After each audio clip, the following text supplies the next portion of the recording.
Shalom teman-teman.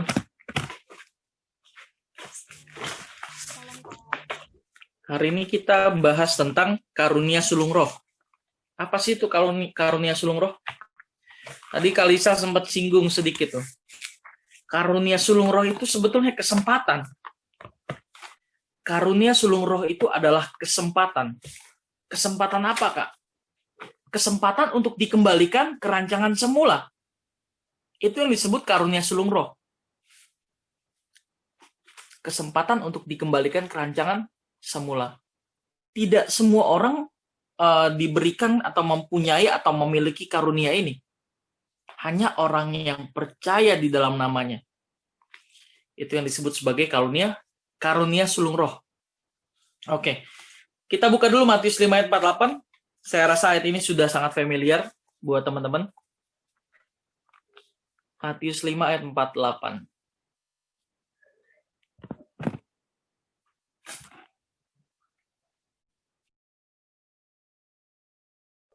Sekalian tolong dibaca ya.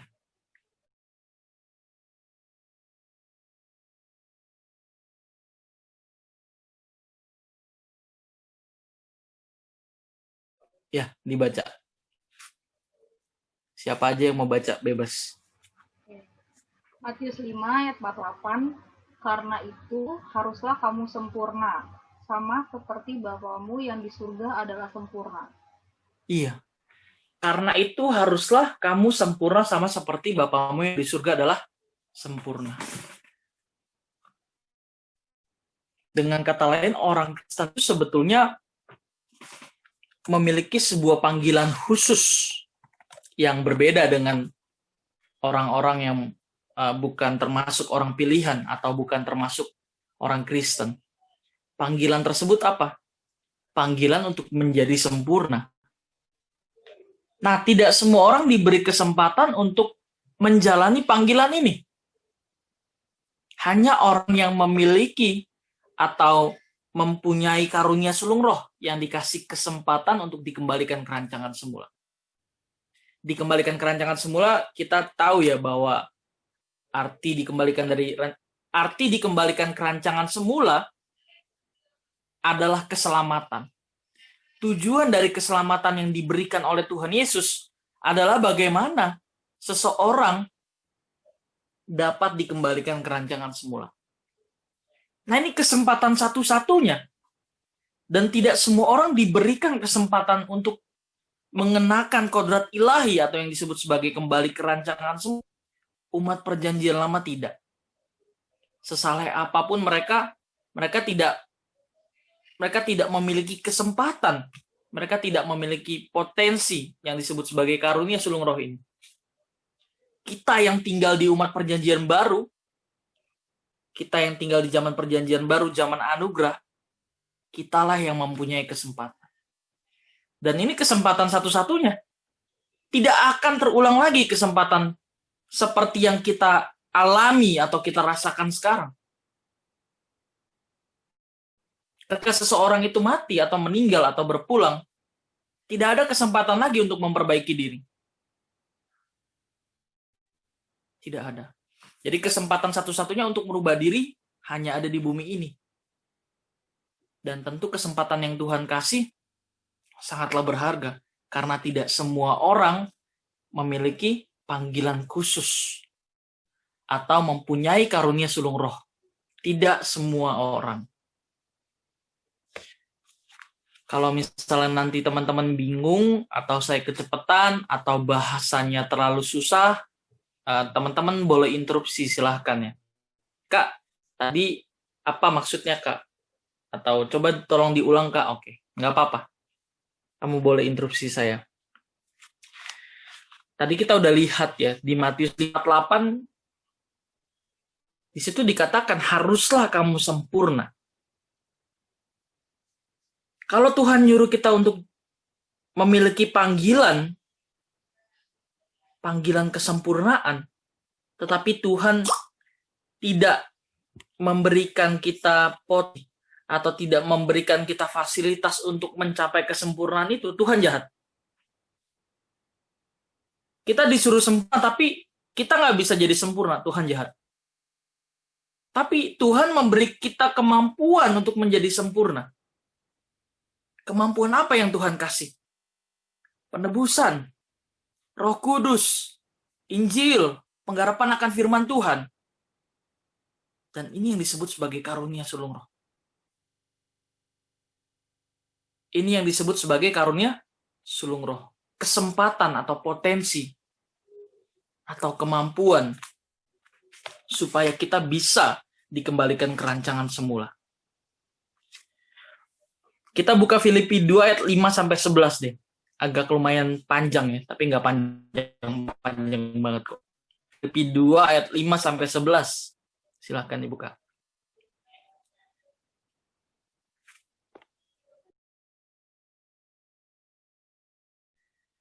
Boleh minta tolong Eklesia buat baca?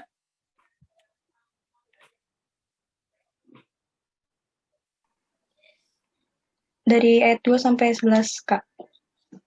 Dari ayat 5 sampai 11. Ayat 5. Oke. Filipi 2 ayat 5 sampai 11. Hendaklah kamu dalam hidupmu bersama menaruh pikiran dan perasaan yang terdapat juga dalam Kristus Yesus, yang walaupun dalam rupa Allah, tidak menganggap kesetaraan dengan Allah itu sebagai milik yang harus dipertahankan, melainkan telah mengosongkan dirinya sendiri dan mengambil rupa seorang hamba, dan menjadi sama dengan manusia.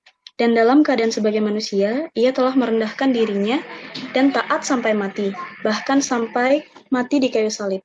Itulah sebabnya Allah sangat meninggikan dia dan mengaruniakan kepadanya nama di atas segala nama, supaya dalam nama Yesus bertekuk lutut segala yang ada di langit, dan yang ada di atas bumi, dan yang ada di bawah bumi, dan segala lidah mengaku Yesus Kristus adalah Tuhan bagi kemuliaan Allah Bapa. Oke. Thank you, Eklesia. Sebelumnya kita baca ayat apa? Matius 5 ayat 4-8. Bahwa setiap orang percaya itu dipanggil untuk menjadi sempurna. Nanti kita bahas, nggak bisa sekarang dibahas secara langsung. Sempurna itu apa? Apakah sempurna di sini artinya kita bisa melakukan atau menguasai segala bidang? Tentu bukan. Tentu bukan. Sempurna di situ artinya kita mencapai kemuliaan Allah. Sempurna di situ artinya kita menggenapi kehendak Allah. Kita menjadi seperti yang Tuhan mau, itu yang dimaksud sempurna. Bahasa aslinya teleios, artinya kedewasaan penuh. Mencapai tujuan atau mengenakan kodrat ilahi. Itu yang dimaksud dengan sempurna. Sekali lagi kata sempurna di situ bukan berarti atau diartikan sebagai kita mampu menguasai segala bidang, tentu tidak. Tapi sempurna di situ adalah kita menjadi manusia seperti yang dikehendaki oleh Tuhan. Itu yang disebut sempurna. Menjadi man of God atau mengenakan kodrat ilahi. Oke, terkait ayat ini dan ayat sebelumnya yang kita telah baca, untuk mencapai kesempurnaan, Tuhan Yesus tidak menerimanya secara otomatis oleh anugerah. Tadi kita baca Matius 5:48 baru disambung dengan Filipi 2 ayat 5 sampai 11. Tuhan Yesus itu mengosongkan dirinya. Dia memberi diri sama seperti manusia. Tujuannya supaya apa? Agar Tuhan Yesus menunjukkan cara hidup, model atau seperti apa yang dikehendaki oleh Bapa. Jadi kalau orang nggak ngerti, biasanya kita itu dibully ya sama orang-orang yang nggak ngerti. Tuhan kok jadi manusia? Allah kok melahirkan? Nah ini kan mereka itu nggak ngerti sebetulnya. Tujuan Tuhan Yesus datang ke dunia berinkarnasi menjadi manusia itu untuk apa? Jadi kita nggak bisa komplain lagi sama Tuhan. Tuhan nyuruh kita sempurna, tapi kita nggak bisa sempurna. Tuhan nggak sediain fasilitas. Tuhan sediakan kita fasilitas. Penebusan Injil, Roh Kudus, penggarapan akan firman Tuhan. Bahkan dia memberi dirinya sebagai contoh, sebagai teladan. Cara hidup model apa yang menyenangkan hati Bapa? Manusia model apa yang menyenangkan hati Bapa? Model atau cara hidup Tuhan Yesus sewaktu berinkarnasi menjadi manusia. Makanya gila sekali nih ngasih contohnya Tuhan Yesus. Contoh paling gila ya. Ekstrim. Kenapa dibilang ekstrim? Ia meninggalkan tahtanya. Ia meninggalkan tahtanya, memberi diri sama seperti manusia. Supaya tentu selamat bukan masuk surga atau terhindarnya seseorang dari api neraka. Tapi selamat artinya adalah revolusi. Bagaimana seseorang memiliki karakter hidup yang baru agar dilayakan menghuni langit baru, bumi yang baru, yaitu karakter seperti Tuhan Yesus.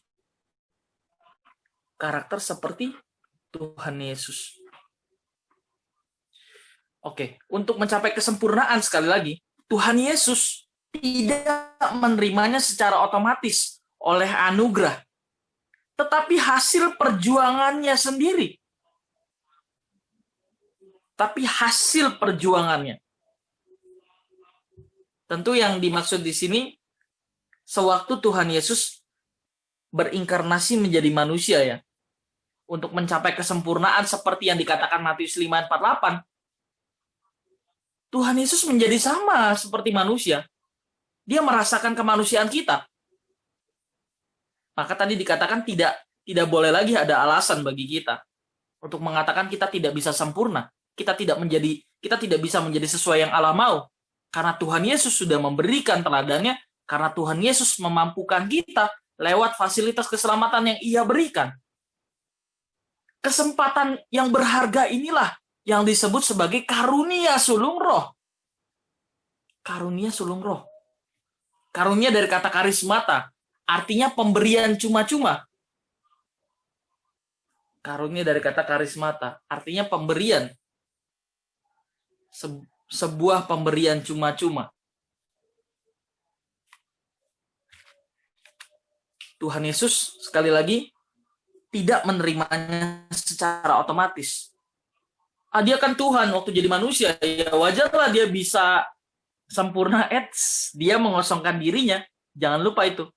Dia mengosongkan dirinya dari hasil perjuangannya. Demikian juga dengan umat pilihan. Umat pilihan adalah orang. Umat pilihan itu siapa? Kita. Pertemuan kemarin Komsel Divine Nature bahas bagaimana menjadi umat pilihan yang terpilih. Wah, berarti ada umat pilihan yang nggak terpilih, Kak? Iya. Berarti ada umat pilihan yang nggak masuk surga, Kak? Iya. Iya. Makanya muridnya bertanya kepada Tuhan Yesus, kalau begini siapa yang bisa diselamatkan, Tuhan? Tuhan Yesus bilang, berjuanglah masuk ke dalam pintu yang sesak itu. Berjuanglah, perhatikan diksi saya. Perhatikan diksi yang dikatakan Alkitab. Kalau begini sedikit dong Tuhan yang diselamatkan. Tuhan Yesus berkata, berjuanglah. Karena banyak orang yang berusaha untuk masuk melalui pintu yang sesak itu, tetapi tidak akan dapat. Banyak orang yang berusaha untuk masuk ke dalam pintu yang sesak itu, tetapi tidak akan dapat. Kenapa? Karena belum berjuang. Berjuang dan berusaha itu berbeda.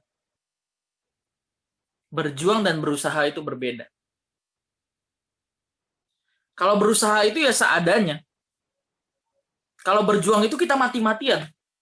Menjadikan satu-satunya titik fokus kita. Dan tidak ada hal yang lain yang kita perjuangkan selain menjalankan panggilan itu. Itu yang disebut berjuang. Makanya orang kaya sukar masuk ke dalam kerajaan surga. Kenapa?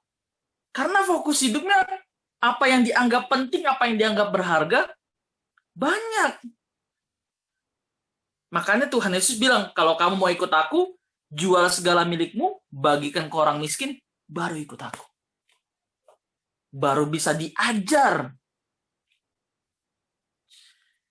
Umat pilihan adalah orang yang diperkenan mencapai level sempurna. Kita adalah orang-orang yang ditargetkan, yang diberi kesempatan oleh Tuhan untuk mencapai level sempurna.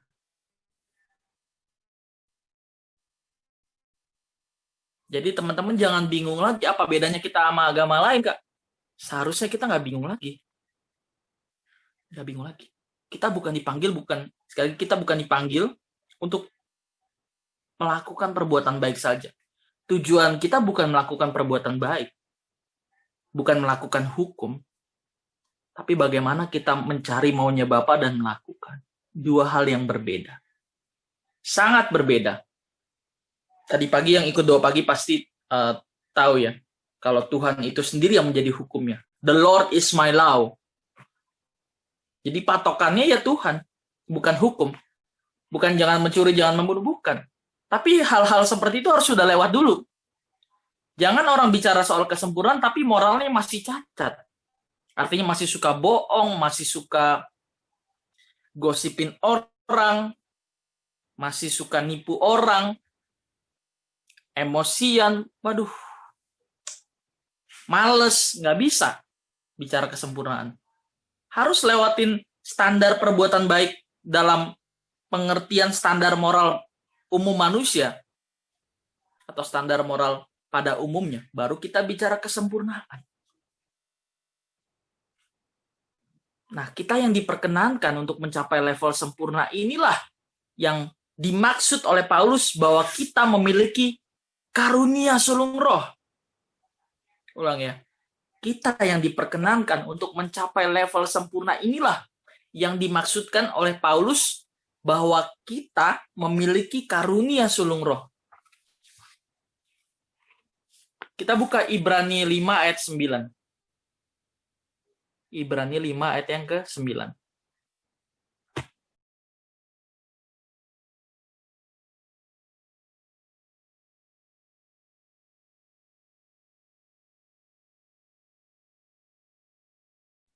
Oke. Minta tolong baca Abigail.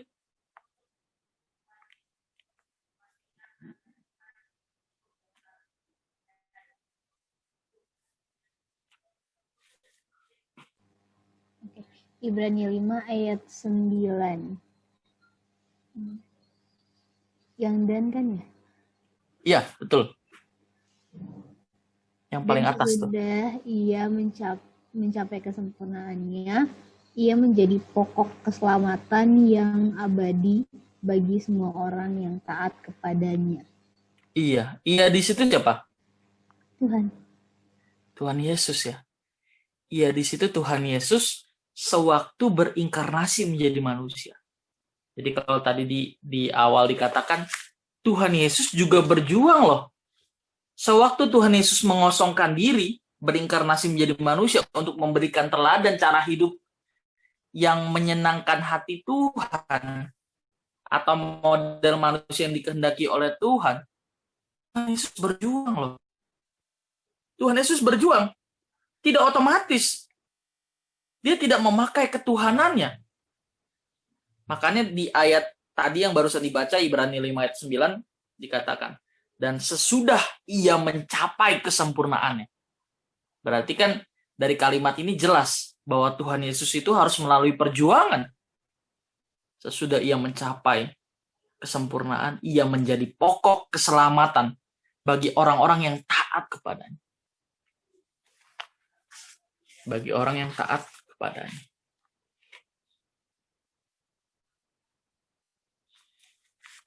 Sesungguhnya memang semua orang adalah anak-anak Allah. Sebab roh manusia adalah roh yang berasal dari Bapa. Kemarin di YIC kita udah bahas ya, roh manusia berasal dari Bapa. Roh di situ bukan Roh Kudus ya, tapi roh manusia yang Tuhan hembuskan, nafas hidup, nismat hayim. Roh di situ roh manusia. Nisyamah. Itulah sebabnya Bapa disebut sebagai Bapa segala roh dalam Ibrani 2 ayat 9. Malaikat, Lucifer, manusia, Tuhan Yesus, rohnya berasal dari Bapa. Maka disebut sebagai anak-anak Allah. Anak-anak Allah. Itulah sebabnya Bapa disebut sebagai Bapa segala roh. Dalam teks aslinya, Bapa segala roh adalah Patriton Pneumaton.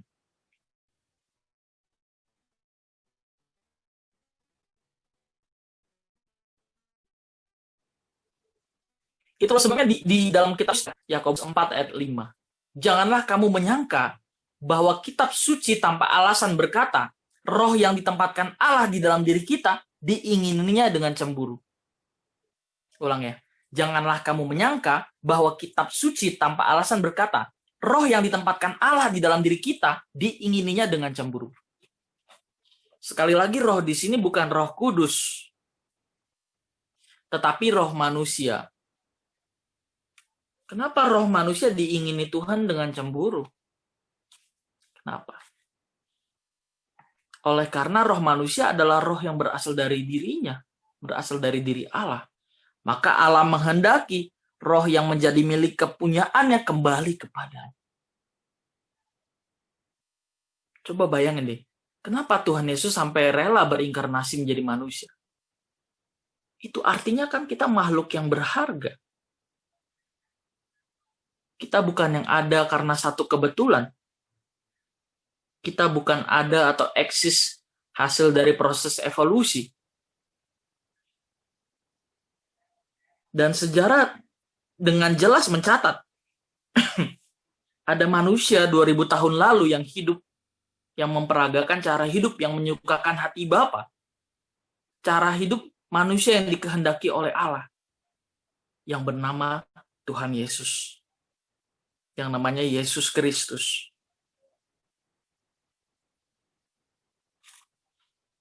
Sebenarnya perjuangan Adam, manusia pertama, adalah perjuangan untuk mengesahkan diri sebagai anak Allah secara permanen. Jadi Adam itu belum bisa dikatakan sebagai anak Allah dong, Kak? Nah, anak Allah itu apa dulu? Jadi salahlah orang yang berasumsi, orang yang beranggapan, Adam itu buktinya, Kak, Adam diciptakan sempurna sejak awal segambar dan serupa dengan Allah, tapi bisa jatuh ke dalam dosa. Ingat, dia belum mencapai kesempurnaan. Taunya dari mana, Kak? Ayat 27, Kejadian 1 ayat 26 bilang manusia diciptakan segambar dan serupa dengan Allah. Ayat 27 dibilang, menurut gambarnya itu manusia diciptakannya. Menurut gambarnya diciptakannya laki-laki dan perempuan. Rupanya kemana? Rupanya kemana? Apakah Alkitab salah tulis? Tentu tidak.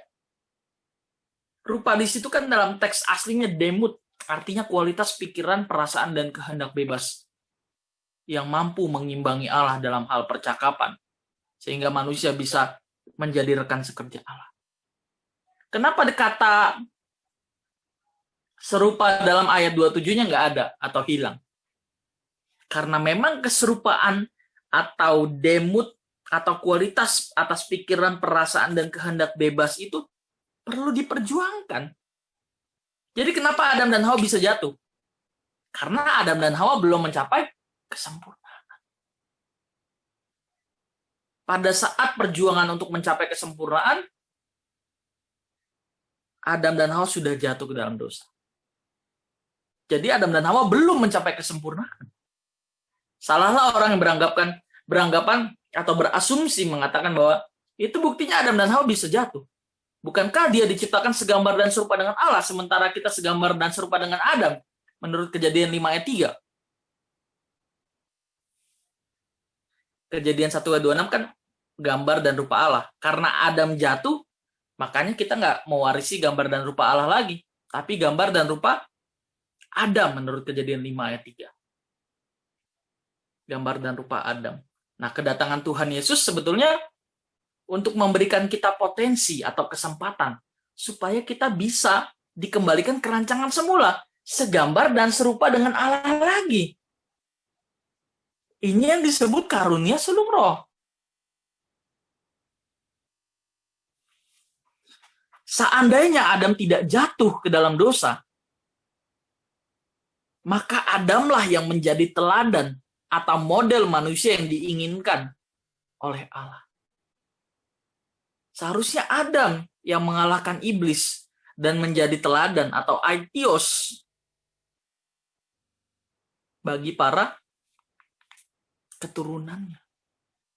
Karena Adam dan Hawa jatuh ke dalam dosa, Kejadian 3, Kejadian 5 ayat 3, manusia akhirnya diwarisi menurut gambar dan rupa nenek moyangnya, bukan gambar dan rupa Allah lagi. Gambar dan rupa nenek moyangnya siapa? Gambar dan rupa Adam. Di sini kita bisa melihat bahwa kualitas atas pikiran, perasaan, dan kehendak bebas manusia menjadi merosot. Bukan lagi menjadikan Tuhan sebagai hukumnya, the Lord is my law, tapi menjadikan hukum sebagai standar keberkenanan. Menjadikan hukum sebagai standar atau patokan keberkenanannya. Dikatakan berkenan karena melakukan hukum. Padahal enggak, bukan. Awalnya Tuhan itu maunya manusia itu bisa berdialog dengan Allah. Manusia memiliki kepekaan akan maunya Tuhan. Sehingga segala sesuatu yang kita buat, baik itu benar atau salah, patokannya adalah kehendak Tuhan. Bukan hukum. Bukan hukum. Kita lanjut. Sekali lagi, pergumulan Adam sebenarnya adalah pergumulan untuk mengesahkan diri sebagai anak Allah secara permanen. Tadi pertanyaannya ada yang belum dijawab tuh, Kak. Iya betul, saya masih ingat. Berarti Adam dan Hawa belum jadi anak dong, Kak? Belum lah. Belum. Ayat 27 tadi mengatakan apa? Menurut gambarnya diciptakannya laki-laki, perempuan. Menurut gambarnya diciptakannya manusia itu. Laki-laki dan perempuan. Diciptakannya lah menurut gambarnya. Itu ayat 27 ya. Kejadian 1. Waktu manusia belum jatuh ke dalam dosa. Berarti kesempurnaan itu perlu diusahakan. Bukan anugerah, bukan pemberian. Salah. Kata anak di Alkitab itu ada 5. Kata anak di Alkitab itu ada 5. Yang pertama, huios. Yang kedua, notos. Yang ketiga, paidion. Yang ketiga, nepios. Yang kelima, teknon. Ulang ya. Yang ke-1 huios, yang kedua notos, yang ketiga paidion, yang keempat nepios, yang kelima teknon. Jadi kalau dibilang kita ini anak Allah, anak yang mana? Kata anak ada 5 di Alkitab. Anak Allah itu apa? Jadi kalau tadi dikatakan pergumulan Adam pertama kali adalah pergumulan untuk mengesahkan diri sebagai anak Allah secara permanen. Anak Allah itu apa? Menurut Roma 8 ayat 14 kita buka deh. Anak Allah adalah, kita buka. Roma 8 ayat 14.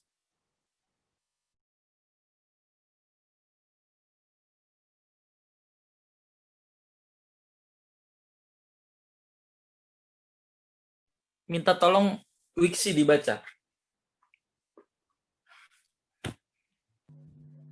Roma 8 ayat 14. Semua orang yang dipimpin Roh Allah adalah anak Allah. Ulang, agak keras bacanya. Roma 8 ayat 14. Oke, Kak. Ya. Roma 8 ayat 14. Semua orang yang dipimpin Roh Allah adalah anak Allah. Iya. Jadi anak Allah adalah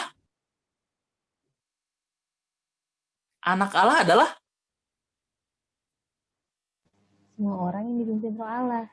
Yes. Anak Allah adalah semua orang yang dipimpin oleh Roh Allah. Nah, makanya dibilang hukum kita itu yang menjadi patokan kita itu berkenan atau tidak adalah Tuhan itu sendiri. The Lord is my law. Kalau orang terbiasa dipimpin atau mengikuti pola atau cara hidup seperti yang dikehendaki oleh Roh Kudus, kita baru bisa disebut sebagai anak Allah. Inilah kualitas kehidupan yang Tuhan inginkan. Dalam segala geraknya, kehidupan kita dipimpin oleh Roh Allah.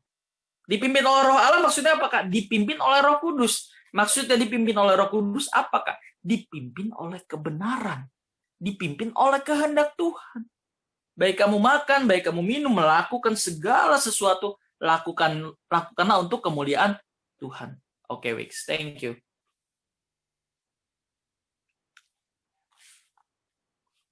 Sampai sini dulu ada yang mau tanya? Ada yang mau tanya dulu nggak?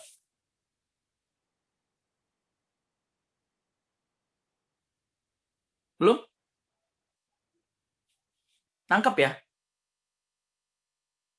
Oke, kita lanjut. Kalau dikatakan perjuangan Adam adalah perjuangan untuk mengesahkan diri sebagai anak Allah secara permanen artinya Adam dan Hawa mencapai suatu level karakter tertentu seperti yang dikehendaki oleh Tuhan. Jadi hidup yang kekal itu bukan bicara panjangnya hidup. Hidup yang kekal itu bukan hanya bicara soal panjangnya durasi hidup, tapi bicara soal dalamnya hidup. Jadi kalau bicara hidup yang kekal, bukan hanya bicara soal durasi, tapi bukan hanya bicara soal panjangnya hidup, tapi juga bicara soal dalamnya hidup. Dalamnya hidup. Seandainya Adam dan Hawa nggak jatuh ke dalam dosa, umur mereka tidak akan dibatasi. Manusia tidak akan mengalami kematian. Karena yang menjadi surga adalah bumi kita sekarang, seandainya Adam dan Hawa nggak jatuh ke dalam dosa. Sejak Adam dan Hawa jatuh ke dalam dosa, maka dibatasinya lah umur mereka.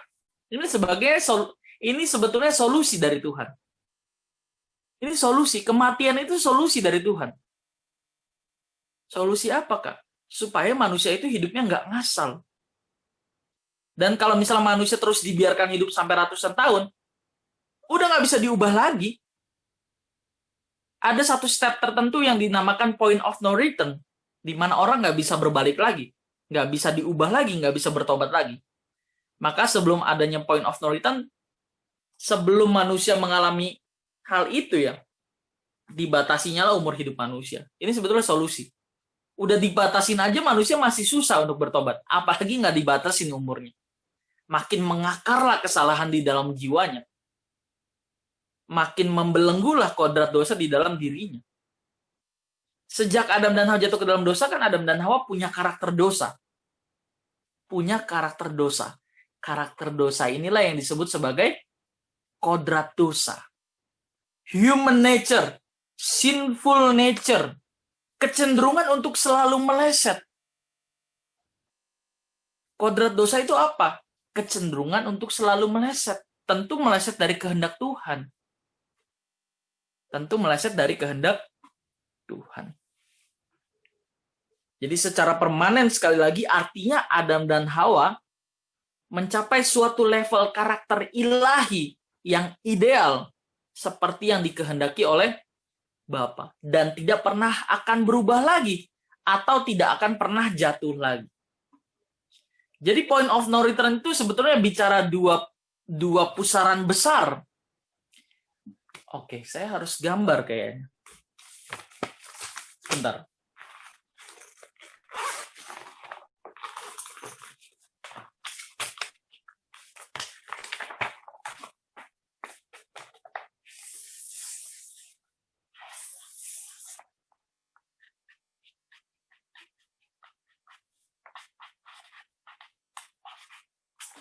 Ini disebut oleh saya sebagai point of no return.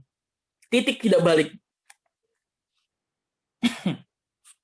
Kalau orang nggak pernah persoalkan kebenaran, dia nggak pernah menyediakan waktu untuk belajar firman, posisinya bisa di sini, di tengah-tengah, bisa di sini. Jadi point of no return itu ibarat dua pusaran. Kalau teman-teman berada di sini, ini udah nggak bisa balik lagi ke sini, apalagi ke sini. Sama halnya dengan di sini. Sama halnya ketika kita berada di pusarannya Tuhan. Jadi posisi kita di mana sekarang? Kalau masih muda saya rasa kita masih di tengah. Makanya kata anak tadi ada 5 ya. Ada 5. Nanti saya jelaskan habis ini. Posisinya di mana nih kita nih? Kalau orang nggak pernah mempersoalkan belajar kebenaran, nggak pernah mempersoalkan bagaimana hidup sesuai dengan kehendak Tuhan, sampai tua nanti semakin lama semakin kesini dia, mendekati titik ini, pusarannya iblis. Wah, ini udah nggak bisa dirubah lagi. Apalagi umurnya nggak dibatasin, bisa kebayang dong. Apalagi umurnya nggak dibatasin sama Tuhan. Ini aja udah dibatasin umur 70-80 tahun. masih susah berubah. Apalagi nggak dibatasin sama Tuhan. Nah, masalahnya pertanyaan kita di mana? Kalau tadi dikatakan Adam dan Hawa, kalau berhasil ya, kalau seandainya Adam dan Hawa berhasil mencapai satu level karakter ilahi yang ideal seperti yang dikehendaki oleh Bapa, dan tidak akan pernah akan berubah lagi, atau tidak pernah akan jatuh lagi, inilah yang disebut sebagai masuk dalam pusarannya Tuhan. Berarti Adam dan Hawa nggak bisa buat dosa dong, Kak? Bisa. Tapi Adam dan Hawa tidak mengingini dosa lagi. Maksudnya Kak gini, ketika kita mengenakan karakternya Tuhan Yesus, atau disebut sebagai mengenakan kodrat ilahi, bisa nggak kita jatuh ke dalam dosa? Oke, pertanyaan itu kurang tepat. Bisa nggak kita melakukan dosa? Itu lebih tepat. Bisa nggak kita buat dosa? Tetap bisa. Tapi masalahnya kita udah nggak mau lagi. Dengan kata lain, kita tidak bisa lagi berbuat dosa. Karena kita sudah terjebak dalam pola atau kebiasaan atau cara hidup yang menyenangkan hati Tuhan. Kita ada di pusarannya Tuhan. Oke. Tapi sayangnya Adam dan Hawa gagal ya. Adam dan Hawa gagal. Roma 3 ayat 23 mengatakan, karena semua orang telah berbuat dosa dan kehilangan kemuliaan Allah. Kekurangan pikiran perasaan Allah sehingga tidak mengerti lagi sebetulnya apa sih yang Tuhan mau. Tidak mampu lagi mengimbangi Allah dalam percakapan. Inilah yang disebut sebagai meleset. Hamartia, dosa. Meleset. Adam gagal. Nyatanya Adam gagal. Karena Adam gagal, maka kenalah kita semua. Kejadian 5 ayat 3. Adam dan Hawa memperanakan keturunannya menurut gambar dan rupanya. Bukan gambar dan rupa Allah. Coba teman-teman perhatiin deh. Kejadian 1 ayat 26 bandingkan dengan kejadian 5 ayat 3.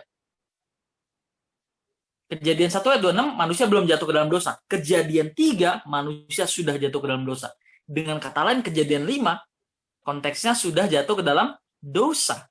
Bukan lagi mewarisi gambar dan rupa Allah seperti kejadian 1 ayat 26. Tapi mewarisi gambar dan rupa Adam. Tapi bukannya kita udah ditebus, Kak, sama Tuhan Yesus. Yang ditebus itu adalah dosa kita. Bukan karakter kita yang salah. Ibarat kita sudah diampuni, kita dianggap benar supaya menjadi benar. Terus karakter kita gimana, Kak? Ya urusan kita masing-masing. Makanya kita harus mengerti ada pengudusan aktif, ada pengudusan pasif. Pengudusan pasif artinya pengudusan oleh darah Tuhan Yesus di atas kayu salib. Kita ditebus. Kita dipindahkan statusnya. Kita dibeli oleh Tuhan Yesus. Dari yang tadinya status hamba dosa menjadi milik kepunyaan Allah. Tapi belum sepenuhnya bisa dimiliki oleh Allah. Kenapa? Karena masih ada karakter dosa di dalam diri manusia. Kenapa manusia berbuat dosa? Karena di dalam diri manusia ada dosa. Ada karakter dosa. Jadi kalau dibilang penebusan bukannya udah menyelesaikan semuanya. Penebusan itu artinya kita dibenarkan atau kita dianggap benar supaya kita menjadi benar. Kita dianggap benar, baru dianggap benar supaya kita menjadi benar. Dengan kata lain, Tuhan Yesus di sini pasang badan. Seharusnya kita dihukum atas kesalahan kita, tapi yang menanggung hukuman itu Tuhan Yesus. Makanya luar biasa sekali kekristenan itu. Agama usaha manusia untuk menggapai Allah, tapi kekristenan usaha Tuhan untuk mengembalikan manusia ke rancangan semula. Ini gila. Crazy love. Crazy love. Amazing grace. Udah kayak lagu aja, Kak. Tapi betul, ini cinta yang gila. Ini anugerah yang dahsyat. Dan kesempatannya ingat cuma ada di bumi ini. Kita yang dikasih kesempatan memiliki karunia sulung roh, artinya memiliki potensi untuk bisa dikembalikan ke rancangan semula. Ayo kejar ini. Kita kejar yang ini. Nggak apa-apa Tuhan kalau cita-cita kita atau impian kita itu nggak tercapai. Nggak apa-apa Tuhan. Saya selalu bilang kayak gitu. Nggak apa-apa Tuhan. Asal jangan yang ini luput dari panggilan. Asal jangan aku tidak menjadi dikembalikan ke rancangan semula. Yang lain boleh gagal Tuhan, asal jangan yang ini. Asal jangan yang ini. Dan orang yang fokus ke Tuhan nggak mungkin nggak bertanggung jawab sih ke pekerjaannya atau ke hubungannya. Nggak mungkin nggak bertanggung jawab. Orang yang mencintai Tuhan dan menyerahkan dirinya sepenuhnya untuk kepentingan Tuhan, pasti dia bertanggung jawab. Dan semua yang ia lakukan untuk kepentingan Tuhan. Makanya bagi orang rohani, semuanya rohani. Semua dipersembahkan untuk kemuliaan Tuhan. Jadi Tuhan Yesuslah manusia pertama yang berhasil mencapai kehidupan sebagai anak Allah yang ideal dan sempurna. Ulang ya. Jadi Tuhan Yesuslah manusia pertama yang berhasil mencapai kehidupan sebagai anak Allah yang ideal atau sempurna. Harusnya Adam yang menjalankan panggilan ini, yang menggenapi panggilan ini. Tapi Adam gagal. Tapi nyatanya Adam gagal. Makanya Tuhan Yesus dikatakan adalah Adam kedua. Tuhan Yesus sebagai Adam kedua. Maka dalam segala hal ia harus disamakan seperti Adam. Satu-satunya yang membedakan manusia dengan Tuhan Yesus adalah apa? Ada yang bisa tebak nggak? Tadi saya udah kasih clue. Tuhan Yesus itu Adam kedua. Berarti dalam segala hal ia harus disamakan seperti Adam yang pertama. Apa yang membedakan kita dengan Tuhan Yesus? Tuhan Yesus gak ada dosa, Kak. Wih, mantep. Jawab lagi, Gir. Apa, Gir? Tuh, bedanya itu karena Tuhan Yesus tuh tidak memiliki dosa. Bener, tapi sedikit lagi, Gir. Ini udah bagus nih. Jawaban pertama udah langsung nyinggung ya. Oke. Thank you, Gir. Sedikit lagi, Gir. Ya, oke. Sedikit lagi. Apa yang membedakan kita dengan Tuhan Yesus? Kan tadi dibilang sama Kak Obed.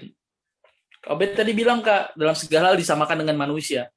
Tapi ada yang membedakan manusia dengan Tuhan Yesus.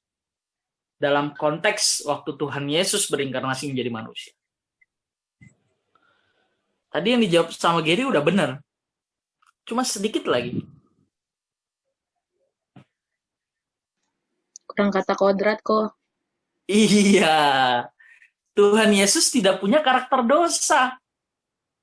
Karena Adam pertama kan dia nggak punya karakter dosa. Karena Adam lah kita punya karakter dosa. Makanya kurang ajar si Adam itu. Tuhan Yesus sebagai Adam kedua berarti dalam segala hal ia disamakan seperti Adam yang pertama. Tidak memiliki kodrat dosa. Makanya satu-satunya teladan hidup kita itu Tuhan Yesus. Bukan yang lain. Bukan yang lain. Paulus berarti bukan, Kak? Ya Paulus kan teladannya Tuhan Yesus, sama aja. Sama aja. Paulus itu contoh manusia yang ekstrim ya. Gila itu, ekstrim banget. Sebelum kenal kekristenan kan dia ekstrim banget sama agama Yahudi. Pokoknya hal-hal yang di luar peraturan atau hukum agama Yahudi semua dibantai sama dia. Setelah mengenal kekristenan, waduh. Dia bukan membantai lagi, tapi dia membiarkan dirinya dibantai. Dia membiarkan dirinya dibantai. Makanya sampai akhir hayatnya mengenaskan sekali hidup Paulus. Memprihatinkan. Cuma Yohanes satu-satunya murid yang hidup. Yang lain tuh matinya nggak jelas. Ada yang disalib kebalik, ada yang disalib bentuk X, ada yang ditarik pakai kuda, ada yang dipancung. Yohanes sebetulnya juga sempat digoreng di dalam minyak panas. Tapi hidup lagi, orang bingung loh. Kok hidup lagi jadi kabur? Akhirnya dibuang ke Pulau Patmos, Yohanes. Tapi sebelumnya sempat digoreng, tapi tetap masih hidup. Gila emang. Sebelum kenal Tuhan Yesus, ekstrim Paulus, sudah ekstrim. Dia ngebantai seluruh orang Kristen. Karena orang Kristen itu musuh bagi orang Yahudi ya. Musuh. Tapi setelah kenal Tuhan Yesus, dia bukan membantai lagi. Dia membiarkan dirinya dibantai. Akhir hayatnya kan mengenaskan ya, dia dipancung. Oke, sampai sini ada pertanyaan? Saya rasa pembahasannya sudah habis. Manusia diciptakan untuk mengalahkan iblis, betul. Apalagi itu pertanyaan itu. Bapa segala roh, roh jahat bapaknya adalah Allah. Iya, benar. Tapi sejak iblis jatuh ya, Lucifer jatuh, tentu bukan Allah lagi yang menjadi bapaknya. Bukan Bapa lagi yang menjadi bapaknya. Iblis itu bahkan menjadi bapa segala dusta. Tidak diakui lagi sebagai anak. Kenapa iblis nggak bisa diampuni? Karena terlalu fatal kesalahannya, satu. Kedua, karena Lucifer itu diciptakan sempurna. Tidak mengalami progresivitas seperti manusia. Makanya yang diberi banyak dituntut banyak. Ketiga, dia melakukan kesalahan di tempat yang kekal, maka dosanya kekal. Keempat, dia mempermainkan realitas Allah. Karena dia menganggap, ya kalau gue buat kesalahan, Allah pasti akan mengampuninya. Dia memanfaatkan realitas atau kebaikan itu. Itulah yang menyebabkan kenapa iblis tidak bisa diampuni. Awalnya memang iblis itu berasal dari Allah. Lucifer ya, dari kata lux dan safer, artinya pembawa terang. Tapi karena iblis memberontak, maka iblis jatuh ke dalam dosa dan memperseret sepertiga malaikat yang hari ini disebut sebagai roh jahat. Roh jahat. Jadi roh jahat sama iblis beda. Iblis itu oknum tunggal, dia bosnya. Satan, iblis, Lucifer itu oknum tunggal, dia bosnya. Kalau roh jahat itu kacrutnya, anak buahnya. Sepertiga malaikat yang dihasut. Jadi roh jahat itu malaikat yang jatuh.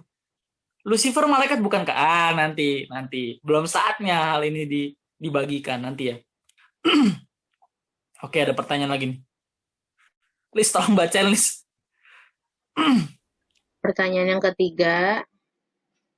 Tadi pertanyaan pertama kayak belum dijawab deh kok. Manusia diciptakan untuk mengalahkan iblis. Iya, Kak. Iya, betul. Perlu penjelasan apa iya doang tuh? Seandainya iblis nggak jatuh, apakah manusia diciptakan? Nggak tahu. Alkitab tidak menjelaskan itu. Saya nggak berani berasumsi atau menjelaskan sesuatu yang tidak dijelaskan oleh Alkitab. Yang ketiga apa tadi pertanyaannya? Yang ketiga, kan ini temanya tentang karunia sulung roh. Sulung maksudnya adalah? Karunia sulung roh itu artinya kita diberi panggilan, kita dikasih kesempatan sama seperti yang Tuhan Yesus peragakan. Roma 8 ayat 29 bilang dia yang sulung dari antara banyak saudara. Banyak saudara berarti siapa? Next-nya siapa? Kita. Dia yang sulung. Dia yang sulung itu siapa? Tuhan Yesus. Dari antara banyak saudara. Siapa banyak saudaranya? Makanya kalau ada lagu sekolah minggu, aku anak raja, engkau anak raja, kita semua anak raja. Kita ini bukan anak raja tahu. Kita ini adik raja. Terus bapak kita siapa, Kak? Ya Allah Bapa. Tadi di Ibrani 12 ayat 9 dibilang ya, dikatakan. Bapa itu adalah Bapa segala roh. Patriton pneumaton. Segala sesuatu yang berasal dari dia, anak Allah. Iblis sebelum jatuh kan namanya Lucifer. Malaikat, manusia, Tuhan Yesus itu kan rohnya berasal dari Bapa. Maka disebut sebagai anak Bapa atau anak Allah. Oke. Lanjut, Liz.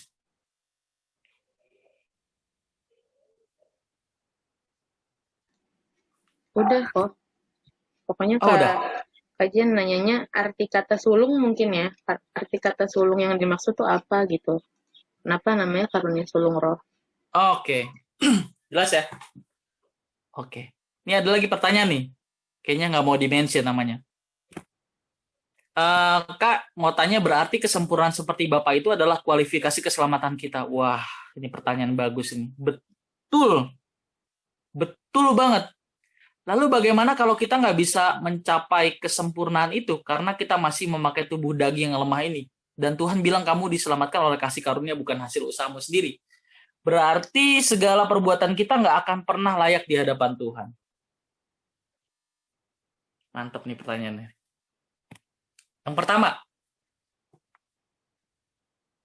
Yang pertama pertanyaan tadi apa? Apakah kesempurnaan itu kualifikasi keselamatan kita? Iya, betul. Terus bagaimana kalau kita nggak mencapai kesempurnaan? Jawabnya adalah, jangan mikirin kita bisa mencapai apa enggak. Yang dipikirin adalah bagaimana kita terus berjuang. Urusan sempurna nggak sempurna itu belakangan. Karena kita sendiri nggak tahu. Kita sendiri nggak tahu apakah kita sudah mencapai kualifikasi itu. Yang tahu itu Tuhan. Yang memberi penilaian itu Tuhan. Matius 7, 21, 23 jelas tuh. Aku sudah bernubuat demi namamu, mengusir roh jahat demi namamu, melakukan banyak mukjizat demi namamu.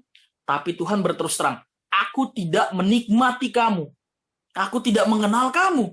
Enyalah kamu sekalian para pembuat kejahatan. Yang memberi penilaian itu Tuhan. Tentu dampaknya bisa dirasakan oleh orang-orang sekitar kita. Apakah kita sudah memasuki proses untuk dilahirkan kembali atau lahir baru?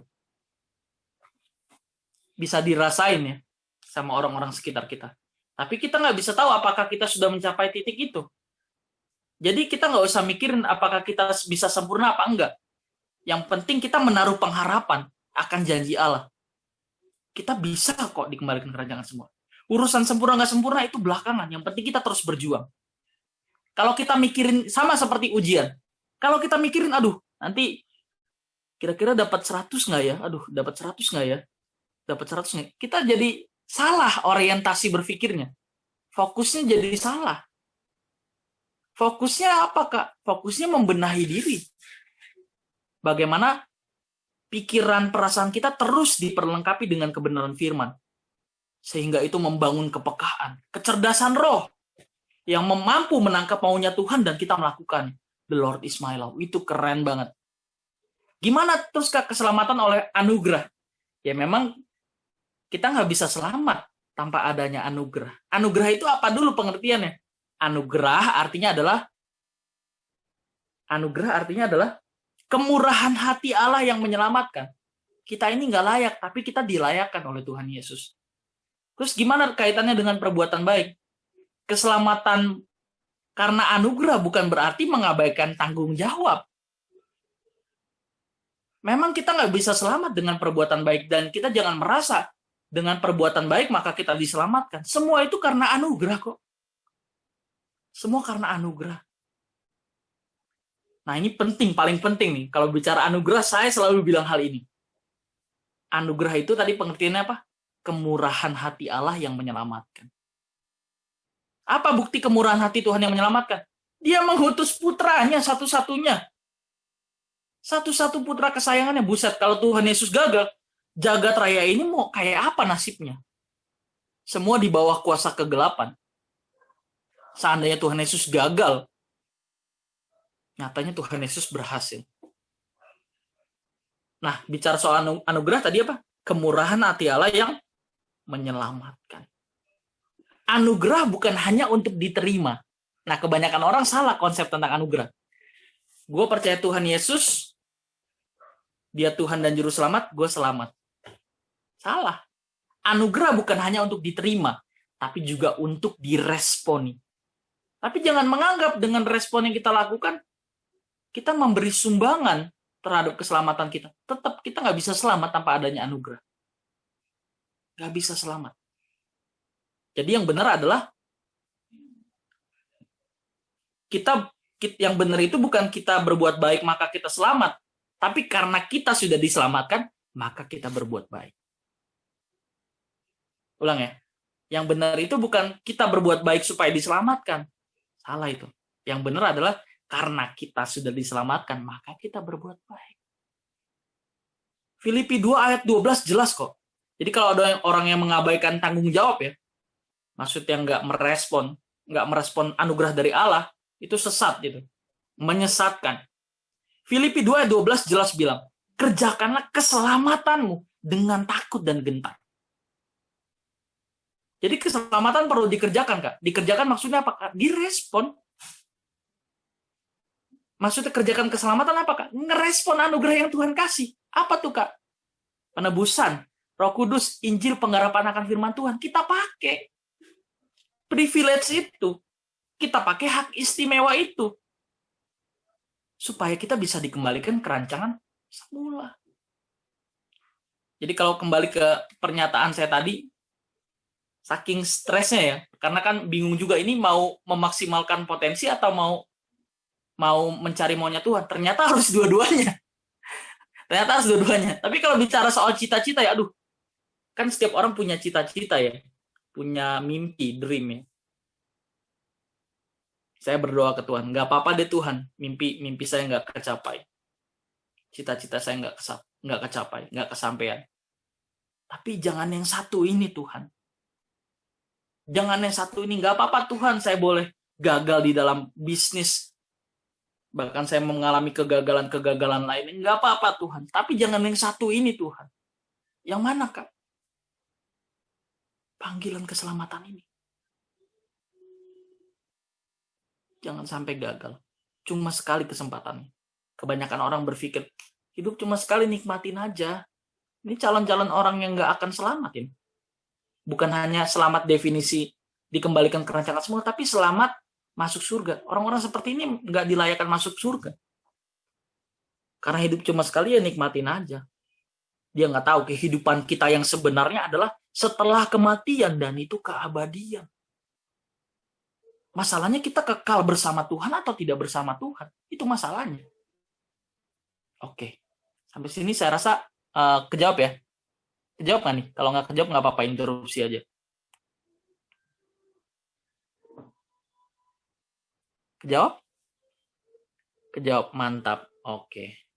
Bagus-bagus nih pertanyaannya. Keren. Tetap setia ya ikutin apa yang udah dibagiin.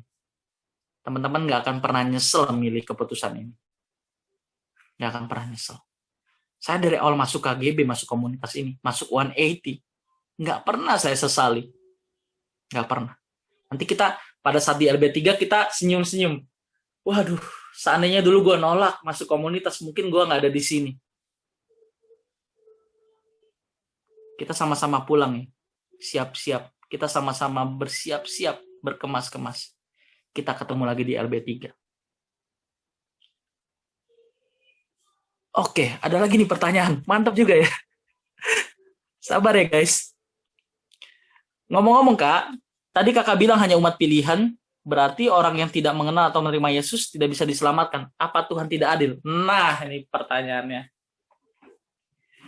Keselamatan standar kekristenan sama tuntutan keselamatan yang Tuhan berikan kepada orang non-pilihan itu berbeda. Bagi orang non-pilihan, selamatnya artinya masuk surga. Tapi bagi umat pilihan, selamat itu artinya dikembalikan ke rancangan semula. Kan orang sering mengkafir-kafirkan, orang Kristen yang saya maksudnya. Sering banget mengkafir-kafirkan orang di luar Kristen pakai ayat Yohanes 14 ayat 6. Lu nggak percaya Yesus, lu nggak masuk surga, bro. Ayatnya ini, bro, Yohanes 14 ayat 6. Bunyinya apa tuh?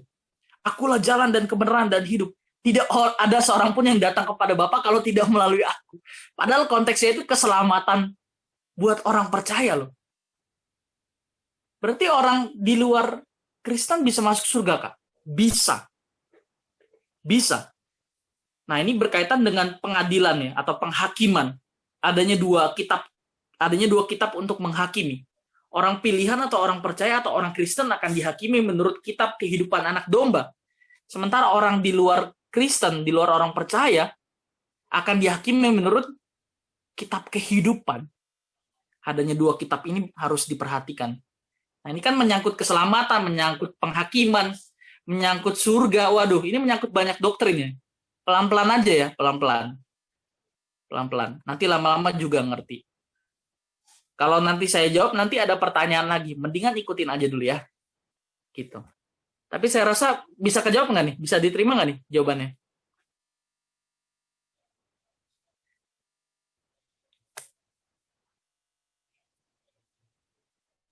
Kak, ayatnya gimana, Kak? Ayatnya banyak. Kalau ada yang dipilih, berarti ada yang nggak dipilih. Apakah berarti yang nggak dipilih itu nggak masuk surga? Tentu dipilih untuk apa dulu? Kenapa orang Kristen disebut umat pilihan? Karena nanti akan memimpin bersama dengan Tuhan Yesus di LB3. Kalau ada yang mimpin, berarti ada